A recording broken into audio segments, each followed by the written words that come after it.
ഇന്നത്തെ എപ്പിസോഡിൽ തന്നെ കാണിക്കുന്നത് കൺമണി വേഗം തന്നെ മഹിയെ വിളിക്കുകയാണ്. ഞാൻ വരച്ച ആ പടത്തിലുള്ള ആ ചേച്ചിത്തെ എന്റെ മുന്നിലുണ്ടെന്ന് പറയുകയാണെന്നുള്ള അത് കേട്ട് മഹി, ആര്, ലാലിയോ? തുറന്ന് കൺമണി, അതെ ലാലി എന്റെ മുന്നിൽ ഇപ്പോൾ ഉണ്ടെന്ന് പറയുകയാണ്. ഞാൻ ഇവിടെ പാർക്കിലുണ്ടെന്ന് പറയുമ്പോൾ മഹി, ഞാൻ ഇപ്പോൾ തന്നെ അങ്ങോട്ട് വരാമെന്ന് പറഞ്ഞുകൊണ്ട് ഫോൺ വെക്കുകയാണ്. എന്നാൽ ഈ സമയത്ത് കൺമണി ലാലിയുടെ ഓരോ മൂവ്മെന്റ് ഇങ്ങനെ സസൂക്ഷ്മം നോക്കി നിൽക്കുകയാണ്. എന്നാൽ ഈ സമയത്ത് ലാലിയുടെ ശ്രദ്ധയിൽ കൺമണി പെടുകയാണ്. ഏതൊരു പെൺകുട്ടി തന്നെ തുറപ്പിച്ചു നോക്കുന്നത് കണ്ട് ലാലിക്കും എന്തൊരു പന്തിക്കേട് തോന്നുകയാണ്. പക്ഷെ ലാലിക്ക് അപ്പോഴും കൺമണിയെ തിരിച്ചറിയാൻ സാധിച്ചിട്ടില്ല. തുടർന്ന് ലാലി വേഗം തന്നെ അവിടുന്ന് പതുക്കെ നടക്കുകയാണ്, ഒന്നും അറിയാത്ത പോലെ. എന്നാൽ ഈ സമയത്ത് കൺമണി ലാലിയെ പിന്തുടരുകയാണ്. തുടർന്ന് ലാലിക്ക് മനസ്സിലായിരിക്കുകയാണ് കൺമണി തന്നെ സ്കെച്ച് ചെയ്തിരിക്കുകയാണെന്ന്. തുടർന്ന് ലാലി നല്ല സ്പീഡിൽ നടക്കുകയാണ്. തുടർന്ന് കൺമണി നല്ല സ്പീഡിൽ ലാലിയുടെ പുറകെ വെച്ച് പിടിക്കുകയാണ്. തുടർന്ന് ലാലി നല്ല സ്പീഡിൽ ഒരു ഷോപ്പിംഗ് കോംപ്ലക്സിന്റെ അകത്തേക്ക് ഓടിച്ചെല്ലുകയാണ്. കൺമണി ലാലിയുടെ പുറകെ ഓടിച്ചെല്ലുകയാണ്. എന്നാൽ ഈ സമയത്ത് കൺമണി നല്ല സ്പീഡിൽ ഓടുന്നതിനിടയ്ക്ക് കൺമണിയുടെ കാലിൽ ഹാൻഡ് റെയിലിൽ ഇടിക്കുകയാണ്. തുടർന്ന് കൺമണി അവിടെ വീഴുകയാണ്. ഈ സമയത്ത് ലാലി വേഗം തന്നെ ഒരു ചുമരിന്റെ പുറകിൽ ഒളിക്കുകയാണ്. തുടർന്ന് കൺമണി എഴുന്നേറ്റ് നോക്കുമ്പോൾ ലാലിയെ കാണാനില്ല. തുടർന്ന് കൺമണി ചുറ്റുപാട് നോക്കുകയാണ്. എന്നാൽ അപ്പോഴും കൺമണിക്ക് ലാലിയെ കണ്ടെത്താൻ സാധിക്കുന്നില്ല. തുടർന്ന് ലാലി ഇത് എങ്ങോട്ട് പോയി എന്നറിയാതെ കൺമണി ഇങ്ങനെ മുന്നോട്ട് നടന്നു നോക്കുമ്പോൾ സൈഡിൽ ലാലി ഒരു ചുമരിന്റെ സൈഡിൽ ഒളിച്ചു നിൽക്കുന്ന കൺമണി കാണുകയാണ്. അത് ശരി, ചേച്ചി ഇവിടെ ഒളിച്ചിക്ക, ഞാൻ കണ്ടേ. തുറന്ന് കൺമണി നല്ല ദേഷ്യത്തിൽ ലാലിയെ പിടിച്ചു വലിക്കുകയാണ്. എന്നാൽ ഈ സമയത്ത് ലാലി പിന്നെ കൺമണിയോട് ദേഷ്യപ്പെടുകയാണ്. നീ ആരാടി, നീ എന്തിനാടി എന്നെ പിന്തുടരുന്ന, നീ ആരാണെന്ന് ചോദിച്ച് കൺമണിയോട് ദേഷ്യപ്പെടുകയാണ് ലാലി. എന്നാൽ അത് കേട്ട് കൺമണി പിന്നെ ലാലിയോട്, ധൃതി വെക്കല്ലേ ചേച്ചി, ഒരു 5 മിനിറ്റ് ഒന്ന് ക്ഷമിക്ക് ചേച്ചി. തുറന്ന് ലാലി വീണ്ടും കൺമണിയോട്, നിനക്ക് ആള് തെറ്റിയെന്ന് പറയുകയാണെന്നുള്ളത് കേട്ട് കൺമണി, എനിക്ക് ആളും തെറ്റിയിട്ടില്ല, ചേച്ചിക്കായിരിക്കും ആള് മാറിയിട്ടുണ്ടാവുക, മറ്റുള്ളവരെ പറ്റിക്കുന്ന പോലെ എന്നെ പറ്റിക്കാമെന്ന് കരുതിയോ? എന്നാൽ അത് കേട്ട് ദേഷ്യം വന്ന ലാലി വീണ്ടും കൺമണിയോട്, എടി നീ എന്തിനാടിയാണ് തടഞ്ഞു വെക്കുന്നത്, നീ ആരാണെന്ന് ചോദിക്കുകയാണ്. നീ ആ സുമിത്ര മേഡത്തിന്റെ ആളാണെന്ന് ചോദിക്കുകയാണ്. സുമിത്ര മേഡം പറഞ്ഞിട്ടാണോ നീ എന്നെ ഇപ്പൊ തടഞ്ഞു വെക്കുന്നതെന്ന് ചോദിക്കുകയാണ്. എന്നാൽ അത് കേട്ട് കൺമണി ഒന്ന് ഞെട്ടി നിൽക്കുകയാണ്. തുടർന്ന് കൺമണി പിന്നെ ലാലിയോട്, ഏത് സുമിത്ര മേഡം, എനിക്കൊരു സുമിത്ര മേഡത്തിനെയും അറിയില്ല എന്ന് പറയുകയാണ്. പക്ഷെ കൺമണിക്കും അപ്പോഴും മനസ്സിലാകുന്നില്ല സുമിത്ര ആരാണെന്ന്. ലാലി പിന്നെ കൺമണിയോട്, മോളെ ചേച്ചി വിട്, ചേച്ചി പാവമാണ്. എന്നാൽ അത് കേട്ട് കൺമണി, പോവാൻ ചേച്ചി, ചേച്ചി ഒന്ന് അടങ്ങ്, ചേച്ചിയെ കാണാൻ ഇപ്പോൾ ഒരാൾ വരുന്നുണ്ട്, ആള് കണ്ടിട്ട് ചേച്ചിക്ക് പോകാമെന്ന് പറയുകയാണ് കൺമണി. എന്നാൽ അത് കേട്ട് ലാലി നല്ല ദേഷ്യത്തിൽ കൺമണിയെ തള്ളിയിട്ട് ഓടി രക്ഷപ്പെടാൻ ശ്രമിക്കുകയാണ്. എന്നാൽ ഈ സമയത്ത് കൺമണി ലാലിയുടെ പുറകെ ഓടിച്ചെന്ന് ലാലിയെ കീഴ്പ്പെടുത്തുകയാണ്. തുറന്ന് ആ ഷോപ്പിംഗ് കോംപ്ലക്സിന്റെ അകത്ത് തന്നെ ജയില് പോലെ എന്തൊരു മുറിയുണ്ട്, ഒരു ഗ്രില്ലെല്ലാം ഇട്ട്. തുറന്ന് കൺമണി ലാലി ആ ഡോർ തുറന്ന് അതിനകത്തേക്ക് ആക്കി ആ ഡോർ അടച്ച് പുറത്തുനിന്ന് ലോക്ക് ചെയ്യുകയാണ്. തുറന്ന് ലാലി പിന്നെ കൺമണിയോട് കരഞ്ഞ് പറയുകയാണ്, അയ്യോ മോളെ തുറന്നു വിട മോളെ, ഈ ചേച്ചിക്ക് ഒന്നും അറിയില്ല, ഈ ചേച്ചി പാവമാണ്, തുറന്നു വിടും എന്നൊക്കെ പറയുകയാണ്. എന്നാൽ അത് കേട്ട് കൺമണി ഒന്ന് ചിരിച്ചുകൊണ്ട്, അയ്യോടാ പാവം, ഒന്നും അറിയില്ല അല്ലേ, ശരിയാക്കി തരുന്നുണ്ട്, ആളൊന്ന് വന്നോട്ടെ, ഇനി ഞാൻ ശരിയാക്കി തരുന്നുണ്ടെന്ന് പറയുകയാണ് കൺമണി. തുറന്ന് കാണിക്കുന്ന മഹിയാണ്. മഹി ദേവ്ജിയുടെ അടുത്ത് പോയിട്ട്, സാറേ ഒരു പ്രധാനപ്പെട്ട കാര്യം പറയാനുണ്ട്, ലാലിയെ കിട്ടിയിട്ടുണ്ട്. എന്നാൽ അത് കേട്ട് ഞെട്ടി നിൽക്കുകയാണ് ദേവ്ജി.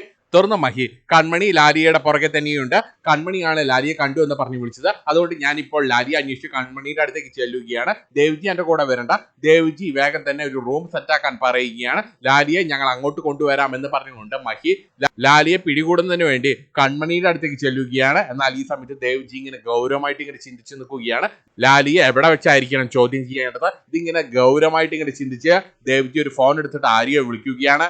എന്നാൽ ഈ സമയത്ത് ലാലി അപ്പോഴും കരഞ്ഞുകൊണ്ടിരിക്കുകയാണ്. അയ്യോ മോളെ, എന്നെ ഒന്ന് വെറുതെ വിട്, എനിക്കൊന്നും അറിയില്ല, ഞാൻ തങ്കപ്പെട്ട പാവമാണെന്നൊക്കെ പറയുകയാണെന്നാൽ അത് കേട്ട് കൺമണി, സഹായിക്കേണ്ട ആളൊക്കെ ഇപ്പോൾ വരുമെന്ന് പറഞ്ഞുകൊണ്ട് കൺമണി വേഗം തന്നെ ഫോൺ എടുത്തിട്ട് മഹിയെ വിളിക്കുകയാണ്. മഹി സാർ ഇത് എവിടെ എത്തിയെന്ന് ചോദിക്കുമ്പോൾ മഹി, ഞാൻ ദേ ഇവിടെ എത്തി, നീ ഇത് എവിടെയാണെന്ന് ചോദിക്കുകയാണ്. തുറന്ന് കൺമണി ആ വഴിയൊക്കെ പറഞ്ഞു കൊടുക്കുകയാണ്. തുറന്ന് മഹി അങ്ങോട്ടേക്ക് വരികയാണ്. എന്നാൽ ലാലി ആ ജയിലിനകത്ത് കണ്ട് മഹി ആകെ ഞെട്ടി നിൽക്കുകയാണ്. കൺമണി പിന്നെ മഹി സാറിന് താക്കോല് കൊടുക്കുകയാണ്. തുറന്ന് മഹി ആ ഡോർ തുറക്കുകയാണ്. എന്നാൽ ഈ സമയത്ത് മഹി ലാലിയെ ഭീഷണിപ്പെടുത്തുകയാണ്. ബഹളം വെച്ചാൽ പോലീസിനെ വിളിക്കും, പിന്നെന്തൊക്കെയാണ് സംഭവിക്കാമെന്ന് ഊഹിക്കാമല്ലോ എന്ന് പറഞ്ഞുകൊണ്ട് ആ ഡോർ തുറക്കുകയാണ്. തുടർന്ന് മഹി കൺമണിയെ വിളിച്ചിട്ട് ലാലിയെ പിടിച്ചിറക്കാൻ പറയുകയാണ്. ഞാൻ ലാലിയെ പിടിക്കുന്നില്ല, കൺമണി തന്നെ പിടിച്ചിറക്കിക്കോളാൻ പറയുകയാണ്. എന്നാൽ ഈ സമയത്ത് ലാലി കൺമണിയെ വിളിച്ചിട്ട്, മോളുടെ പേര് കൺമണി എന്നാണെന്ന് ചോദിക്കുകയാണ്. എന്നാൽ അത് കേട്ട് കൺമണി, അതെ എന്റെ പേര് കൺമണി എന്നാണ്, എന്നെ നിങ്ങൾക്ക് എങ്ങനെ അറിയാമെന്ന് ചോദിക്കുകയാണ്. തുടർന്ന് ലാലി പിന്നെ കൺമണിയോട്, അതൊക്കെ എനിക്ക് അറിയാം, നീ ആ BR ഗ്രൂപ്പിലെ മനോജിന്റെ പെങ്ങളല്ലേ എന്ന് ചോദിക്കുകയാണ്. എന്നാൽ അത് കേട്ട് കൺമണി, എന്നെ നിങ്ങൾക്ക് എങ്ങനെ അറിയാമെന്ന് വീണ്ടും ചോദിക്കുകയാണ്. തുറന്ന് ലാലി അതിനുള്ളൊരു മറുപടി ഒന്നും കൊടുക്കുന്നില്ല. എന്നാൽ ഈ സമയത്ത് മഹി വേഗം തന്നെ ഫോൺ എടുത്തിട്ട് ദേവ്ജിയെ വിളിക്കുകയാണ്. സാറേ, ലാലിയെ ഞങ്ങൾക്ക് കയ്യിൽ കിട്ടിയിട്ടുണ്ടെന്ന് പറയുകയാണ്. ലാലിയെ ഞങ്ങൾ എങ്ങോട്ടാണ് കൂട്ടിക്കൊണ്ട് വരേണ്ടതെന്ന് ചോദിക്കുകയാണ്. തുടർന്ന് ദേവ്ജി, ഒരു കാര്യം ചെയ്യാം, നിങ്ങൾ ലാലിയും കൂട്ടിക്കൊണ്ട് എന്റെ വീട്ടിലേക്ക് വന്നോളാൻ പറഞ്ഞുകൊണ്ട് ഫോൺ വെക്കുകയാണ്. തുറന്ന് കാണിക്കുന്നത് കൺമണിയും മഹിയും ലാലിയും കൂട്ടിക്കൊണ്ട് ദേവ്ജിയുടെ വീട്ടിലേക്ക് ചെന്നിരിക്കുകയാണ്. തുറന്ന് ആ ഊണുമേശയ്ക്ക് ചുറ്റും ലാലിയെ ഇരുത്തുകയാണ്. തൊട്ടപ്പുറത്ത് തന്നെ ദേവ്ജി ഇരിക്കുന്നുണ്ട്. എന്നാൽ ഈ സമയത്ത് മഹി കൃഷും എല്ലാം ഇവരുടെ മുന്നിൽ തന്നെയുണ്ട്. തുറന്ന് ദേവ്ജി ആദ്യം തന്നെ ലാലിക്ക് ഒരു ജ്യൂസ് കൊടുക്കുകയാണ്. തുറന്ന് ലാലിയോട് അത് കുടിക്കാൻ പറയുകയാണ്. എന്നാൽ അത് കേട്ട് ലാലി എനിക്കിതൊന്നും വേണ്ട എന്ന് പറയുകയാണ്. തുറന്ന് ദേവ്ജി നീ കുടിച്ചോ, കുഴപ്പമില്ല, നീ ഒരുപാട് ഓടി ക്ഷീണിച്ചല്ലേ, നീ ദാഹം കാണും, നീ കുടിച്ചോളാൻ പറയുകയാണ്. തുറന്ന് ഒരു സിപ്പ് എടുക്കുകയാണ് ലാലി.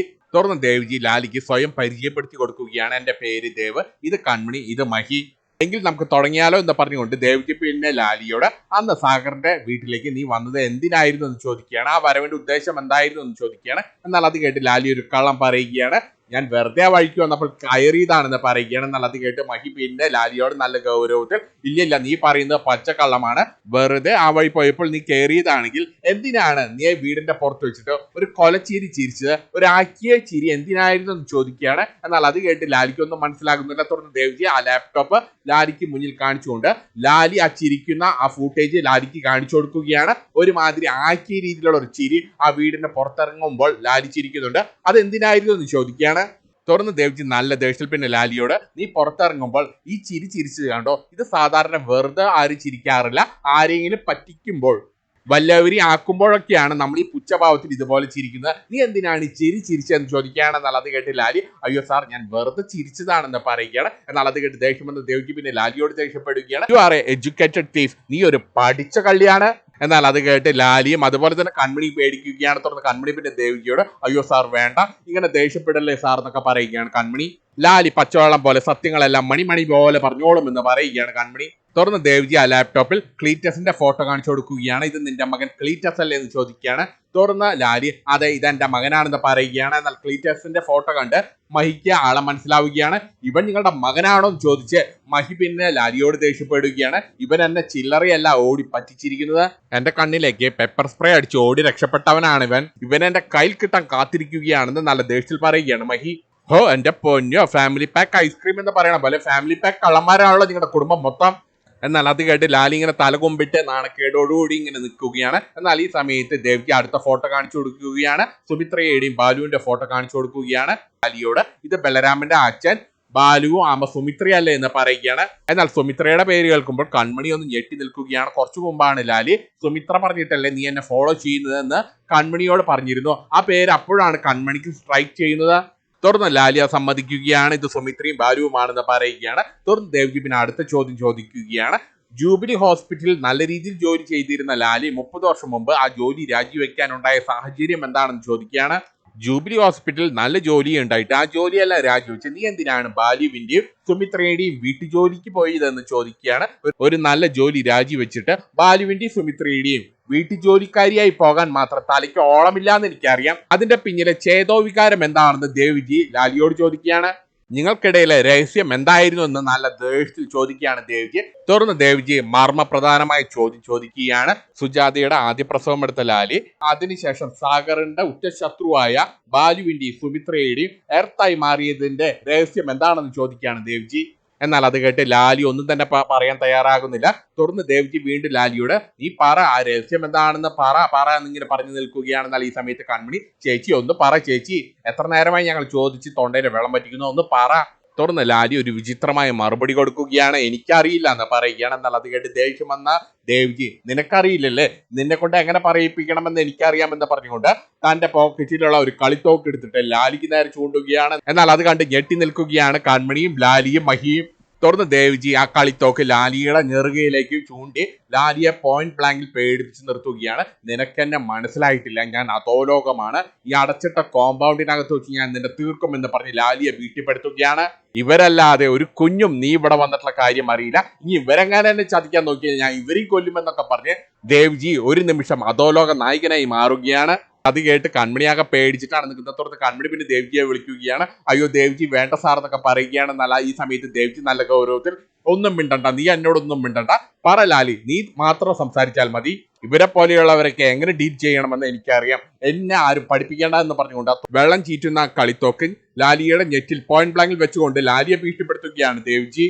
തുടർന്ന് ലാലി അയ്യോ ഞാൻ പറയാം, ഞാൻ സത്യങ്ങളെല്ലാം പറഞ്ഞോളാം എന്ന് പറയുകയാണെന്നുള്ളത്. എന്നാൽ അത് കേട്ട് ദേവ്ജി നീ വെറുതെ ഞാൻ പിന്നെ വർത്താനം പറഞ്ഞിട്ട് കാര്യമില്ല, പറയുന്നത് സത്യമായിരിക്കണം, തുടർന്ന് ലാലി ദേവ്ജിയോട് സത്യം പറയാൻ തയ്യാറാവുകയാണ്. തുടർന്ന് ദേവ്ജി ആ തോക്കെടുത്ത് മേശപ്പുറത്ത് വെക്കുകയാണ്. തുടർന്ന് ലാലി ആ കഥ പറയുകയാണ്. സുജാത മാഡം ഡെലിവറിക്ക് വന്നപ്പോൾ ഞാനായിരുന്നു നഴ്സിംഗ് ചാർജ്. ആ സമയത്ത് തളർന്ന അവശനായി വന്ന ബാലുവിനെയും കൂട്ടിക്കൊണ്ട് സുമിത്രയും അങ്ങോട്ട് വന്നിരുന്നു. ബാലു സാറിന്റെ അവസ്ഥയ്ക്ക് കാരണം സാഗറാണെന്ന് അവരെന്നെ വിശ്വസിപ്പിച്ചു. സുജാത മാഡത്തിന് ജനിക്കുന്ന കുഞ്ഞിനെ പ്രസവത്തിന് ശേഷം അവർക്ക് കൊടുക്കണമെന്ന് അവരൊരു ഡീല് ഞാനുമായിട്ടുണ്ടാക്കി. അതിനുശേഷം സാഗറിനെയും സുജാതയും വിശ്വസിപ്പിക്കുന്നതിന് ഒരു കള്ളക്കഥ സുമിത്രയും ബാലും എനിക്ക് പറഞ്ഞു പഠിപ്പിച്ചു തന്നു.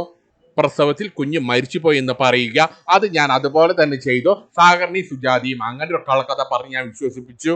ചോരക്കുഞ്ഞായതുകൊണ്ട് മരിച്ച കുഞ്ഞിന്റെ ബോഡി കാണാൻ സാധാരണ ആരും തയ്യാറാകില്ല. ഈ മരിച്ച കുഞ്ഞിന്റെ ബോഡി കാണണമെന്നെങ്ങാനും അവർ വാശി പിടിച്ചാൽ അതിന് വഴിയുണ്ടാക്കാമെന്ന് സുമിത്രയും ബാലുവും എന്നോട് പറഞ്ഞിരുന്നു. മറ്റേതെങ്കിലും കുഞ്ഞിനെ പകരം കാണിച്ചു കൊടുക്കാമെന്ന് അവരെ എന്നോട് പറഞ്ഞിരുന്നു. എന്നാൽ ഇതെല്ലാം കേട്ട് ദേവ്ജിയും മഹിയും കൺമണിയൊക്കെ ഞെട്ടി നിൽക്കുകയാണ്. തുടർന്ന് ദേവ്ജി പിന്നെ ലാലിയോട് എന്നിട്ട് ആ കുഞ്ഞ് ഇപ്പോഴും ജീവനോടെ ഉണ്ടോ എന്ന് ചോദിക്കുകയാണ്. ആ മാറ്റിയ കുഞ്ഞ് ഇപ്പോഴും എവിടെയാണുള്ളതെന്ന് ചോദിക്കുകയാണ് ലാലിയോട്. എന്നാൽ അത് കേട്ട് ലാലി ആ കുഞ്ഞാണ് ബലരാമൻ. ബാലുവിന്റെയും സുമിത്രയുടെയും മകനായ ബലരാമന്റെ യഥാർത്ഥ അച്ഛനും അമ്മയും സാഗറും സുജാതയുമാണ്. എന്നാൽ അത് കേട്ട് വിശ്വസിക്കാനാകാതെ ഞെട്ടി നിൽക്കുകയാണ് മഹിയും ദേവ്ജിയും. കൺമണി ഞെട്ടുന്നില്ല. കൺമണി ഒരു തവണ ഓൾറെഡി ഞെട്ടിയതാണ്. സാഗറിന്റെയും സുജാതയുടെയും മൂത്ത മകനാണ് ബലരാമൻ. എന്നാൽ ഈ സമയത്ത് കൺമണി ഭാഗ്യശ്രീ തന്നോട് പറഞ്ഞ ഈ രഹസ്യങ്ങളെല്ലാം വീണ്ടും ഓർത്തെടുക്കുകയാണ്. ഭാഗ്യശ്രീ പറഞ്ഞൊക്കെ സത്യം തന്നെയാണെന്ന് കൺമണിക്ക് ഈ സമയത്ത് മനസ്സിലാവുകയാണ്. തുടർന്ന് ദേവ്ജി വീണ്ടും ലാലിയോട് എന്നിട്ട് ബലരാമൻ എങ്ങനെയാണ് ഇത്രയും വലിയ ബിസിനസ്സുകാരനായി വളർന്നതെന്ന് ചോദിക്കുകയാണെന്നാൽ അത് കേട്ട് ലാലി പിന്നെ ദേവികയോട് ബലരാമന് കിട്ടിയിരിക്കുന്ന സാഗർ സാറിന്റെ ബുദ്ധിയാണെന്ന് പറയുകയാണ്. ബലരാമൻ കുഞ്ഞിനെ ഓർമ്മ വെച്ച നാൾ മുതൽ ബലരാമൻ കുഞ്ഞിന്റെ മനസ്സിലേക്ക് സാഗറിനോടും സുജാതിയോടുള്ള വെറുപ്പ് എന്നും കുത്തിവെക്കുകയായിരുന്നു സുമിത്രയുടെയും ബാലുവിന്റെയും പണി. സാഗറാണ് അവരുടെ കുടുംബം തകർത്തതെന്നുള്ള ഒരു കള്ളക്കഥ പറഞ്ഞ് ബലരാമനെ മയക്കി എടുത്തിരിക്കുകയാണ് സുമിത്രയും ബാലുവും. ബലരാമൻ ജീവിക്കുന്നത് തന്നെ സുമിത്രയ്ക്ക് വേണ്ടിയാണെന്ന് പറയുകയാണ്. പക്ഷെ ഇപ്പോൾ മറ്റൊരു ട്വിസ്റ്റ് നടന്നു. ഇപ്പോൾ ബാലുവും സുമിത്രയും ബലരാമനോട് പകുതി സത്യം പറഞ്ഞിരിക്കുകയാണ്. ബലരാമൻ അവരുടെ മകനല്ല എന്നുള്ള സത്യം ബലരാമനെ അറിയിച്ചിരിക്കുകയാണ്. പക്ഷെ സാഗർ സുജാതിയുമാണ് ബലരാമന്റെ യഥാർത്ഥ അച്ഛനും അമ്മയും എന്നുള്ള സത്യം സുമിത്ര ഇപ്പോഴും ബലരാമനോട് പറഞ്ഞിട്ടില്ല. അതിന് തക്കതായ കാരണം സുമിത്രയ്ക്കുണ്ട്, തക്കതായ പ്ലാനും സുമിത്രയ്ക്കുണ്ട്. സുമിത്ര എന്തെങ്കിലും ചെയ്യുന്നുണ്ടെങ്കിൽ അതിന് പിന്നിൽ തക്കതായ എന്തെങ്കിലും കാണും. സാഗറിനോട് സുജാതിയോട് പ്രതികാരം ചെയ്യുന്നതിന് വേണ്ടി തക്കതായ എന്തെങ്കിലും കണ്ടിട്ടായിരിക്കും ബലരാമനോട് പകുതി സത്യം സുമിത്ര പറഞ്ഞിട്ടുണ്ടാവുക. എന്നാൽ ഇതെല്ലാം കേട്ട ശേഷം ദേവ്ജി എഴുന്നേറ്റുന്ന പിന്നെ മഹിയോട് ബാലു പണ്ടേ ചതിയനാണ്, പക്ഷെ ബാലുവും സുമിത്രയും കൂടി ഇത്രയും വലിയ ചതി ചെയ്യുമെന്ന് ഞാൻ ഒരിക്കലും പ്രതീക്ഷിച്ചില്ല. തുടർന്ന് ദേവ്ജി പിന്നെ ലാലിയെ വിളിച്ചിട്ട് ലാലി ഇനി എൻ്റെ ഒരു തോന്നൽ ഞാൻ ലാലിയോട് പറയാം. ലാലിയുടെ ആയുസ് തീരാൻ പോവുകയാണ്. ലാലിയെ ഇനി അവർ ജീവനോടെ വെച്ചേക്കില്ല എന്ന് പറയുകയാണ് ദേവ്ജി ലാലിയോട്. എന്നാൽ അത് കേട്ട് ഞെട്ടി നിൽക്കുകയാണ് ലാലി. തുടർന്ന് ദേവ്ജി ലാലിയോട് അതിന്റെ കാരണം കൂടി പറയുകയാണ്. ലാലിയെ ഇത്ര നാൾ അവർ കൊണ്ടു നടന്നതിന് ഒരു വ്യക്തമായ ഒരു ഉദ്ദേശം അവർക്കുണ്ട്. സാഗറിനോടും സുജാതിയോടും ബലരാമൻ അവരുടെ മകനാണെന്നുള്ള സത്യം അറിയിക്കാൻ ലാലി വേണം. അതിനുവേണ്ടിയാണ് ലാലിയെ ഇത്രയും നാൾ അവർ കൊണ്ടു നടന്നത്. ബലരാമൻ ഇപ്പോൾ അവരുടെ മകനല്ല എന്നുള്ള കാര്യം ബലരാമനെ അറിയിച്ചിരിക്കുകയാണ്. ഇനി അവരുടെ അടുത്ത പ്ലാൻ ഷൺമുഖത്തെ ഉപയോഗിച്ച് സാഗറിനോടും സുജാതിയോടും ഈ സത്യം പറയും. അതോടുകൂടി അവർക്ക് ലാലിയെ കൊണ്ടുള്ള ആവശ്യം തീരും. അവർ പിന്നെ ലാലിയെ ഈ ഭൂമുഖത്ത് ജീവിക്കാൻ അനുവദിക്കില്ല. അവര് ലാലിയെ കൊന്നുകളയുമെന്ന് പറയുകയാണെന്നാൽ അതെല്ലാം കേട്ട് ലാലി ആകെ പേടിച്ചു നിൽക്കുകയാണ്. തുടർന്ന് ദേവ്ജി തന്റെ നമ്പർ ലാലിക്ക് കൊടുക്കുകയാണ്. ലാലി ഇനി ഒരു നിമിഷം പോലും ഈ നാട്ടിൽ നിൽക്കാൻ പാടില്ല, ഇങ്ങോട്ടെങ്കിലും പോയി ഓടി ഒളിച്ചോളാൻ പറയുകയാണ്. ലാലിക്ക് എന്തെങ്കിലും സഹായം വേണമെങ്കിൽ എന്നെ വിളിച്ചാൽ മതി. ഞാൻ എന്തായാലും സുമിത്രയെ പോലെയോ ബാലുവിനെ പോലെയോ അല്ല, ഞാൻ സഹായിക്കുന്നുണ്ടെങ്കിൽ ആത്മാർത്ഥമായിട്ട് എന്നെ സഹായിക്കും. എന്നാൽ അതെല്ലാം കേട്ട് ലാലി ശരിക്കും പേടിക്കുകയാണ്. ലാലി രക്ഷപ്പെടുന്നതിന് വേണ്ടി വേഗം തന്നെ അവിടുന്ന് പോവുകയാണ്. തുടർന്ന് ലാലി പോയ ശേഷം ദേവ്ജി പിന്നെ കൺമണിയെ അഭിനന്ദിക്കുകയാണ്. കൺമണിയുടെ ഒറ്റൊരാളുടെ മിടുക്ക് കൊണ്ടാണ് ലാലിയെ നമുക്ക് പിടികൂടാനും ഈ വലിയ സത്യങ്ങളെല്ലാം അറിയാൻ സാധിച്ചത്. എന്നാൽ അത് കേട്ട് കൺമണി പിന്നെ ദേവ്ജിയോടും മഹിയോടും ഞാൻ ഈ രഹസ്യം ഈ സത്യം ഞാൻ ഇന്ന് രാവിലെ തന്നെ അറിഞ്ഞു എന്ന് പറയുകയാണ്. എന്നാൽ അത് കേട്ട് ദേവ്ജി മഹിയൊക്കെ ഞെട്ടി നിൽക്കുകയാണ്. തുടർന്ന് ദേവ്ജി പിന്നെ നല്ല ഗൗരവത്തിൽ കൺമണി എങ്ങനെയാണ് ഇതൊക്കെ അറിഞ്ഞതെന്ന് ചോദിക്കുമ്പോൾ കൺമണി എന്നോട് ഈ കാര്യങ്ങൾ ബലരാമന്റെ സഹോദരി ഭാഗ്യശ്രീയാണ് എന്നോട് ഈ കാര്യങ്ങളൊക്കെ രാവിലെ പറഞ്ഞത്. പക്ഷെ ആ സമയത്ത് എനിക്കത് വിശ്വാസമായിരുന്നില്ല. പക്ഷെ ഇപ്പോഴെനിക്ക് മനസ്സിലായി ഭാഗ്യശ്രീ പറഞ്ഞത് തന്നെയാണ് സത്യം. ഭാഗ്യശ്രീ പറഞ്ഞൊക്കെ സത്യം തന്നെയാണെന്ന് ഇപ്പോഴെനിക്ക് ബോധ്യപ്പെട്ടിരിക്കുകയാണ്. എന്നാൽ അത് കേട്ട് ദേവ്ജി പിന്നെ കൺമണിയോട് ഭാഗ്യശ്രീ അവളൊരു മിടുക്കിയാണെന്ന് പറയുകയാണ്. ഭാഗ്യശ്രീ ഒരിക്കലും ആ കുടുംബത്തിൽ ജനിക്കാൻ പാടില്ലായിരുന്നു. നല്ല നന്മയുള്ള കുട്ടിയാണ്. സുമിത്ര ചെയ്യുന്ന തെറ്റുകൾക്ക് പ്രായശ്ചിത്തം ചെയ്യുന്ന ഒരു കുട്ടിയാണ് ഭാഗ്യശ്രീ. തുടർന്ന് കൺമണി ഇന്ന് രാവിലെ ഉണ്ടായ കാര്യങ്ങളെല്ലാം ദേവ്ജിയോട് പറയുകയാണ്. ഞാൻ ഈ വലിയ കാര്യം സാറിനോട് പറയാൻ വേണ്ടി ഓഫീസിലേക്ക് വരുന്ന സമയത്ത് സാറ് ഫോണിൽ ആരോട് സംസാരിച്ച് നല്ല തിരക്കിലായിരുന്നു. ആ സമയത്താണ് നമ്മുടെ ഓഫീസിലെ സ്റ്റാഫ് എന്റെ പുറത്തേക്ക് വിളിച്ചു കൂട്ടിക്കൊണ്ടുപോയത്. അപ്പോഴാണ് അവിടെ വെച്ച് എനിക്ക് ലാലിയെ കാണാൻ സാധിച്ചത്. എന്നാൽ ഇതെല്ലാം കേട്ട ശേഷം ദേവ്ജി പിന്നെ കൺമണിയോട് പിന്നെ പറയുന്നത് നമ്മൾ ഇപ്പോൾ അറിഞ്ഞിരിക്കുന്ന വലിയൊരു രഹസ്യം മാത്രമല്ല, നമ്മൾ വലിയൊരു ഭാരം എടുത്ത് നമ്മുടെ നെഞ്ചത്ത് വെച്ചിരിക്കുകയാണ്. ഒരു കാരണവശാലും ഈ രഹസ്യം കൃഷോ സാഗറോ അറിയാൻ പാടില്ല. അവരാരറിഞ്ഞാലും അത് വലിയ പ്രശ്നമായിരിക്കും. അവര് ഇതിനോട് എങ്ങനെ റിയാക്ട് ചെയ്യുമെന്ന് പോലും എനിക്കറിയില്ല. എന്നാൽ അത് കേട്ട് കൺമണി, സാറേ നമുക്ക് ഈ കാര്യം എത്രയും പെട്ടെന്ന് സാഗർ സാറിനെ അറിയിക്കുന്നതല്ലേ ബുദ്ധി. എന്നാൽ അത് കേട്ട് ദേവ്ജി അതിന് സമ്മതിക്കുന്നില്ല. പാടില്ല കൺമണി, നമ്മൾ 3 പേര് മാത്രമാണ് ഇപ്പോൾ ഇത് അറിഞ്ഞിരിക്കുന്നത്. നമ്മൾ 3 പേർക്ക് മേലെ ഈ രഹസ്യം മറ്റാരും ഇനി അറിയാൻ പാടില്ല. എന്നാൽ അതെല്ലാം കേട്ട് എന്ത് ചെയ്യണമെന്നറിയാതെ നിൽക്കുന്ന കൺമണിയെ കാണിച്ചുകൊണ്ടാണ് ഇന്നത്തെ എപ്പിസോഡ് തീരുന്നത്.